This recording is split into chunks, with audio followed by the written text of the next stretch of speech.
There's a moment in Chainsawman that lasts only a few seconds, but it completely changes how you see one character.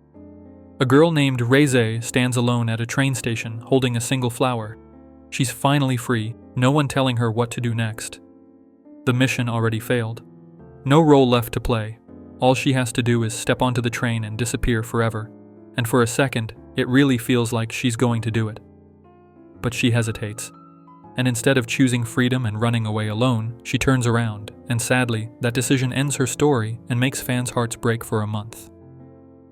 When Reze first shows up, it's almost impossible to trust her. She feels too perfect right away. The way she talks to Denji, the way she laughs at his dumb jokes, the way she looks at him like he's the only person in the room, it all feels rehearsed. And if you've been paying attention to Chainsawman at all, your brain immediately goes, yeah, no, this is another setup, another person about to mess with this guy. And honestly, that reaction makes sense. Denji has already spent his entire life being used. By debt collectors. By devils. By Makima. So when Reze shows up acting warm and kind out of nowhere, it doesn't feel romantic. It feels dangerous. Like she's wearing a smile the same way other characters wear knives. What's interesting though is that Reze doesn't manipulate Denji the way Makima does. Makima controls him by staying distant, unreadable, always just out of reach. Reze does the opposite. She gets close. Too close. She laughs too easily. She touches his arm. She listens to him. And whether it's fake or not at first, it creates something Makima never does: comfort. A psychologist named Carl Jung talked about how people wear masks just to survive. She is programmed that way. And Reze feels like that idea taken to the extreme. The problem is, Denji doesn't treat the mask like a mask. He takes her at face value. He doesn't question it. He doesn't try to outsmart her. He just accepts the version of her that's in front of him. And that's where things start to go wrong for her. Because it feels like she enjoys it, becomes someone else that she wants. And that's when Reze's mask cracks. She doesn't just risk the mission, she risks herself. The reveal that Reze is the bomb devil doesn't really feel shocking. It just confirms what your gut already suspected. But what actually matters isn't the transformation or the fight. It's the moment right before it, when she gives Denji a choice. Run away with me. She didn't need to say that. If this was just about completing the mission, she already had everything she needed. That offer doesn't make things easier for her, it makes them messier. But Denji refuses. The thing is, he doesn't know how to walk away from the life he's been handed, and when he does, you can feel something change inside her. You can see the camera movement that focused on her face, just a quiet understanding that this was never going to work. So she switches back into the role she was trained for. A weapon, a bomb to be precise. And once that choice disappears, everything that follows feels less like a calculated plan and more like her slipping back into something she was trying for a moment to escape. Once you learn where Reze comes from, that offer to run away starts to make a lot more sense. She wasn't raised like a normal person. She was raised as an experiment, a weapon built in secret, trained to follow orders, survive violence, and complete missions without hesitation. There was no room for curiosity, comfort, or choice. Her entire sense of self was shaped around being useful, not being human. That's what makes Denji such a problem for her. He's also traumatized, poor, and used by the system, but somehow he still wants things. Food, affection, a normal life, even if his version of normal is messed up. He isn't polished. He isn't clever. He doesn't pretend to be anything he's not. And being around someone like that cracks Reze because for the first time, she's not being treated like a tool or a role. She's just being treated like a person, and once that happens, going back to being a weapon becomes a lot harder than it looks. That whole country mouse and city mouse conversation sounds simple at first, almost childish, but it's actually a personal question. Would you rather live somewhere quiet and safe, or somewhere exciting but dangerous? It's basically asking each character what kind of life they secretly want, if they were actually allowed to choose. When Reze says she wants to be the country mouse, she really means it. She's talking about a normal life, going to school, having a routine, worrying about small things instead of survival. You can see it in the way she pretends to be normal so easily. Working at the cafe, joking around, acting like a regular girl. It feels natural because it's something she's clearly imagined for a long time. But no matter how much she wants that peaceful life, she was raised as a weapon. The angel devil choosing the country mouse hurts in a different way. He wants the easier life because he already lived it once. He had a quiet village, he had people, and because of his nature, he killed everyone there. That's why he can never go back. Unlike Reze, who longs for a life she never had, Angel is haunted by a life he destroyed with his own hands. The countryside exists for him, but it's permanently closed off. Denji's answer is the most honest in its own way. He chooses the city mouse because the city gives him food, shelter, and the bare minimum of comfort.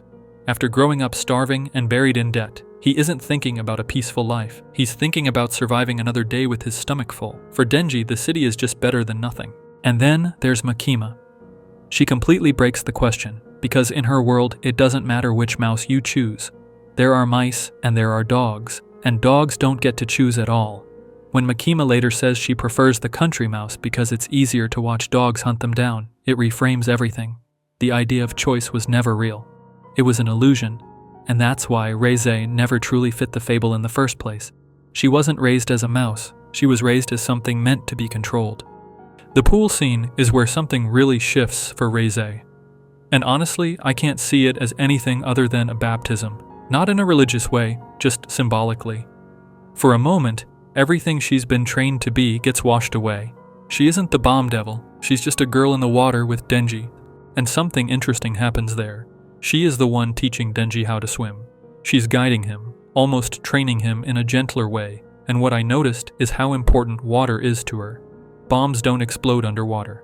When she's submerged, she's powerless. And at the end of the fight, Denji drags her into the ocean. It's like he's forcing her back into the one place where the weapon part of her can't function. I might be reaching a little here, but it feels intentional.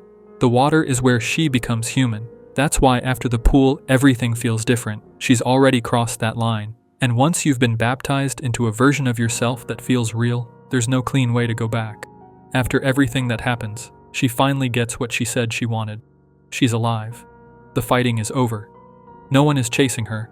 She's standing at the train station with a real chance to disappear and live that quiet life she talked about. This is the country mouse moment, fully in her hands. And for a second, it actually feels possible. But then she hesitates.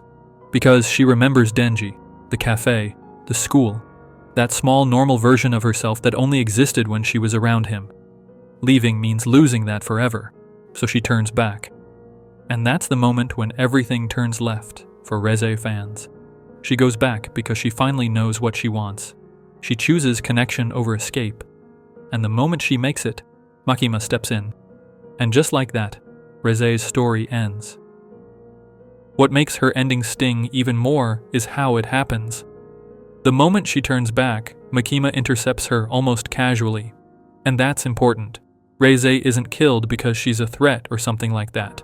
She's killed because she made a choice that didn't align with the system.